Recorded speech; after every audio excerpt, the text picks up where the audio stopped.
শুভঙ্কর সরকার ও সেলিম সুজনের যুদ্ধ। কংগ্রেস তো বহুত্ববাদে বিশ্বাস করে, multi party, multi culture, multi language.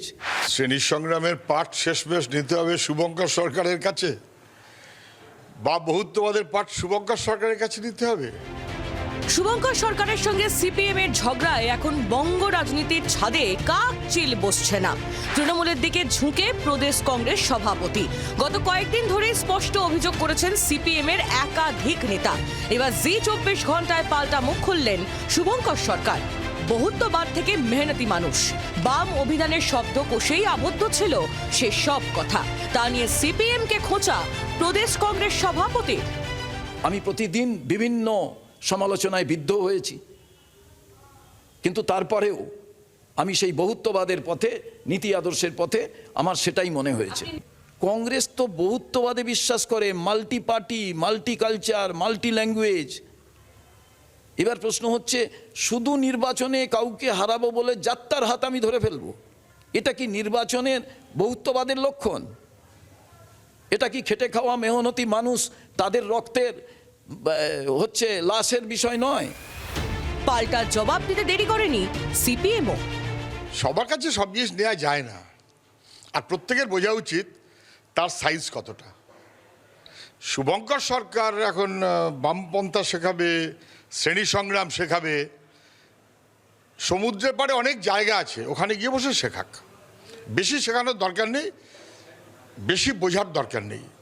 বলা হচ্ছে যে মেহনতি মানুষের সংগ্রামের ক্ষেত্রে তিনি আপোষ করেছেন শুভঙ্কর সরকার, সেটা স্মরণ করিয়ে দিতে চাইছেন। কিছু বলবেন? এর তার যার তার এরা কারা? আচ্ছা, শুভঙ্কর সরকার যদি মেহনত আর মেহনতি শব্দ উচ্চারণ করে, সেটাই সিপিএমের এবং গরিব মানুষের লড়াইয়ের জয়। বাগযুদ্ধ এখানেই থামেনি। একদিকে যেমন আইনি পথে হাঁটার হুঁশিয়ারি শুভঙ্করের, অন্যদিকে পাল্টা সুজনের তোপ। ব্যক্তিগত আমার নাম করে যদি কোনো সময় বসে, তাহলে কান মুলে কোর্টের দরজায় কেমন ঢকঢকানি পাওয়াতে হয় আমি সেটা জানি। প্রেসিডেন্ট হিসেবে শুভঙ্কর সরকার কেমন, এখনো মার্কস দেবার সময় আসেনি। অধীর চৌধুরী কেমন, তার মার্কস দেবার সময় এসেছে। তিনি মোটামুটি উতরে গেছেন বলেই আমি মনে করি। ইতিমধ্যেই ভোটে একলা চলো ঘোষণা করেছে কংগ্রেস। সংবিধানটাকে রক্ষা করার জন্য যখন আমরা লড়ছি, তখন যে কোনো একটা সামান্যতম অন্যায় তাকে শুধু নির্বাচনের জন্য আমি গ্রহণ করে নেব, বৃহত্তর অন্যায় আমি গ্রহণ করে নেব, তাহলে আমি অন্যায়ের বিরুদ্ধে লড়াই করার জন্য তৃণমূলের বিরুদ্ধে কি করে লড়াই করব, বিজেপির বিরুদ্ধে কি করে লড়াই করব?